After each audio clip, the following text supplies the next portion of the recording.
What if Archangel Gabriel has walked on this earth?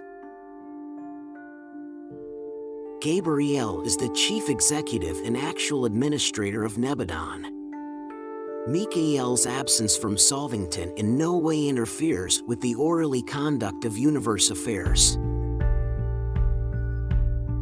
During the absence of Michael, as recently on the mission of reunion of Orvanton Master Sons on Paradise, Gabriel is the regent of the universe. At such times Gabriel always seeks the counsel of Emmanuel of Solvington regarding all major problems. The Father Melchizedek is Gabriel's first assistant. When the bright and morning star is absent from Solvington, his responsibilities are assumed by this original Melchizedek son. The entire judicial mechanism of Nebadon is under the supervision of Gabriel. The high courts, located on Solvington, are occupied with problems of general universe import and with the appellate cases coming up from the system tribunals. There are 70 branches of these universe courts, and they function in 7 divisions of 10 sections each. In all matters of adjudication, there presides a dual magistracy consisting of one judge of perfection antecedents and one magistrate of ascendant experience. In the universe of Nebadon, the Father Melchizedek acts as the first executive associate of the bright and morning star. Gabriel is occupied more with universe policies, Melchizedek with practical procedures. Gabriel presides over the regularly constituted tribunals and councils of Nebadon, Melchizedek over the special, extraordinary, and emergency commissions and advisory bodies. Gabriel and the Father Melchizedek are never away from Solvington at the same time, for in Gabriel's absence, the Father Melchizedek functions as the chief executive of Nebadon. 12 legions of angels comprise a host numbering 2,985,984 pairs, or 5,971,968 individuals, and 12 such hosts, 35,831,808 pairs, or 71,663,616 individuals, make up the largest operating organization of seraphim, an angelic army.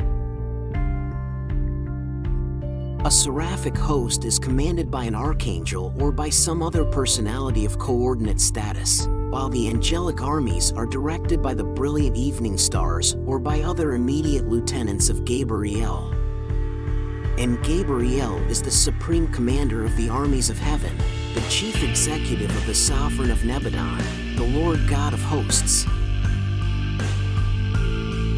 All planetary princes are under the universe administrative jurisdiction of Gabriel, the chief executive of Michael, while in immediate authority they are subject to the executive mandates of the system sovereigns. Upon the triumph of Michael, Gabriel came down from Solvington and bound the dragon, all the rebel leaders, for an age. Of the Jerusalem seraphic rebels it is written, "And the angels who kept not their first estate, but left their own habitation, he is reserved in sure chains of darkness to the judgment of the great day." Throughout this period, Lucifer became increasingly critical of the entire plan of universe administration, but always professed wholehearted loyalty to the supreme rulers. His first outspoken disloyalty was manifested on the occasion of a visit of Gabriel to Jerusalem, just a few days before the open proclamation of the Lucifer Declaration of Liberty. Gabriel was so profoundly impressed with the certainty of the impending outbreak that he went direct to Edentia to confer with the Constellation Fathers regarding the measures to be employed in case of open rebellion.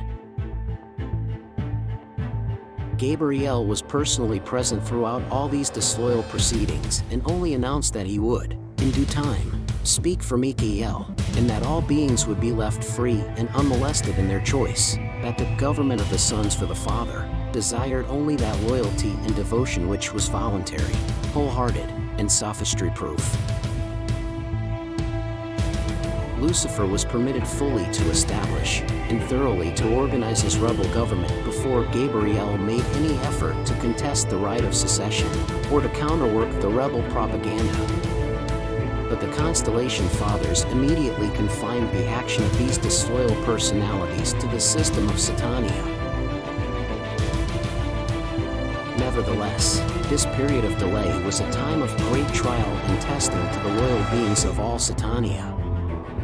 All was chaotic for a few years, and there was great confusion on the mansion worlds.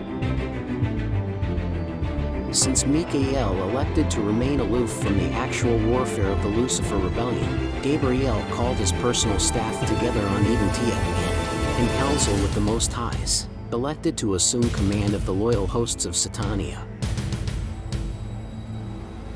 Michael remained on Solvington while Gabriel proceeded to Jerusalem and establishing himself on the sphere dedicated to the Father, the same universal Father whose personality Lucifer and Satan had questioned. In the presence of the foregathered hosts of loyal personalities, he displayed the banner of Michael, the material emblem of the Trinity government of all creation, the three azure blue concentric circles on a white background. There was war in heaven. Michael's commander and his angels fought against the dragon, Lucifer, Satan, and the apostate princes, and the dragon and his rebellious angels fought but prevailed not.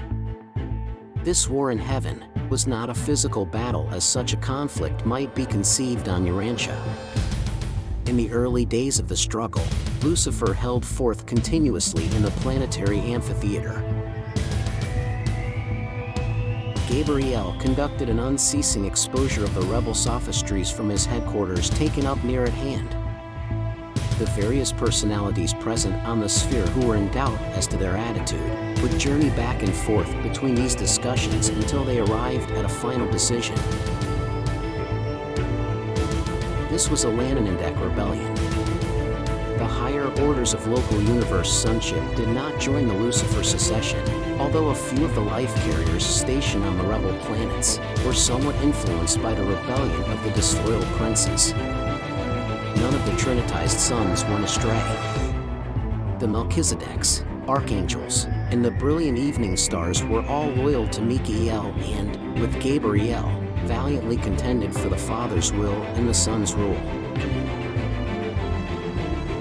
The outbreak of rebellion on Jerusalem, the capital of Satania, was broadcast by the Melchizedek Council.